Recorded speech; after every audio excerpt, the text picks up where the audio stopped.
Hi friends, ಇವತ್ತಿನ ವಿಡಿಯೋದಲ್ಲಿ ದಾಲ್ ಕಿಚಡಿ ಮಾಡೋದು ಹೇಗೆ ಅಂತ ಹೇಳ್ಕೊಡ್ತೀನಿ. ಅದಕ್ಕಿಂತ ಮುಂಚೆ ನನ್ನ ಚಾನಲ್ಗೆ ಸಬ್ಸ್ಕ್ರೈಬ್ ಮಾಡಿಲ್ಲ ಅಂದರೆ ಪ್ಲೀಸ್ ಮಾಡಿ.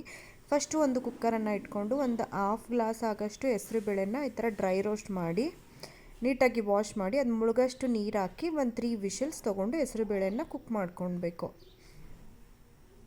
ಅದು ಕುಕ್ ಆಗೋಷ್ಟರಲ್ಲಿ ನೆಕ್ಸ್ಟ್ ಒಂದು ಪ್ಯಾನ್ ಇಟ್ಟು ಒಂದು ಸ್ವಲ್ಪ ಎಣ್ಣೆ ಹಾಕಿ ಸಾಸಿವೆ, ಜೀರಿಗೆ, ಕಾಳುಮೆಣಸು ಹಾಕಿ ಹಸಿರು ಮೆಣಸಿನ್ಕಾಯಿ, ಕರ್ಬೇವಿನ ಸೊಪ್ಪು ಹಾಕಿ ಸ್ವಲ್ಪ ಫ್ರೈ ಮಾಡಿ ನೆಕ್ಸ್ಟು ನಾನು ಕಟ್ ಮಾಡ್ಕೊಂಡಿರೋಂಥ ಒಂದೇ ಒಂದು ಆನಿಯನ್ ಹಾಕ್ಕೊತಾ ಇದ್ದೀನಿ. ಅದು ಕಲರ್ ಚೇಂಜ್ ಆಗೋ ತನಕ ಫ್ರೈ ಮಾಡಿ ಟೊಮೊಟೊ ಹಾಕಿ ರುಚಿಗೆ ತಕ್ಕಷ್ಟು ಉಪ್ಪು, ಸ್ವಲ್ಪ ಅರಿಶಿನ ಹಾಕಿ ಟೊಮೊಟೊ ಸಾಫ್ಟ್ ಆಗೋ ತನಕ ಕುಕ್ ಮಾಡಬೇಕು.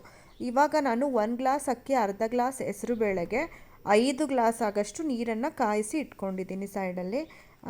ನೀರು ಕುದಿತಾ ಇರೋಂಥ ನೀರನ್ನು ಹಾಕಿ 1 ಗ್ಲಾಸ್ ಅಕ್ಕಿ ನಾನು ಆಲ್ರೆಡಿ ವಾಶ್ ಮಾಡಿ ನೆನೆಸಿಟ್ಕೊಂಡಿರೋಂಥ ಅಕ್ಕಿ ಹಾಕಿ ಅಕ್ಕಿ ಸ್ವಲ್ಪ ಮುಕ್ಕಾಲು ಭಾಗ ಬೇಯೋಷ್ಟು ಬಿಟ್ಟು ಬೆಂದ ಮೇಲೆ ಆಲ್ರೆಡಿ ಬೇಯಿಸ್ಕೊಂಡಿರೋಂಥ ಹೆಸರು ಬೇಳೆಯನ್ನು ಹಾಕಿ ಮಿಕ್ಸ್ ಮಾಡಿ ನೀರು ಬೇಕಂದರೆ ಕನ್ಸಿಸ್ಟೆನ್ಸಿ ಸ್ವಲ್ಪ ಇದು ಗಟ್ಟಿ ಆಯ್ತಂದರೆ ನೀವು ಸ್ವಲ್ಪ ಬಿಸಿನೀರು ಕಾಯಿಸಿ ಹಾಕ್ಕೊಬೋದು. ಸ್ವಲ್ಪ ಕಾಯಿ ತುರಿ, ಕೊತ್ತಂಬರಿ ಸೊಪ್ಪು ಹಾಕಿ ಒಂದು ಸತಿ ಮಿಕ್ಸ್ ಮಾಡಿ ಸಿಮ್ಮಲ್ಲೇ ಒಂದು 5 ಮಿನಿಟ್ಸ್ ಬಿಟ್ಬಿಡಬೇಕು ಕುಕ್ ಆಗಲಿಕ್ಕೆ. ನೋಡಿ ಇವಾಗ ರೆಡಿ ಆಗಿದೆ. ತುಂಬ ಟೇಸ್ಟಿ ಆಗಿರುತ್ತೆ. ಒಂದು ಸತಿ ಟ್ರೈ ಮಾಡಿ. ಇಷ್ಟ ಆದರೆ ಲೈಕ್ ಮಾಡಿ. ಬಾಯ್.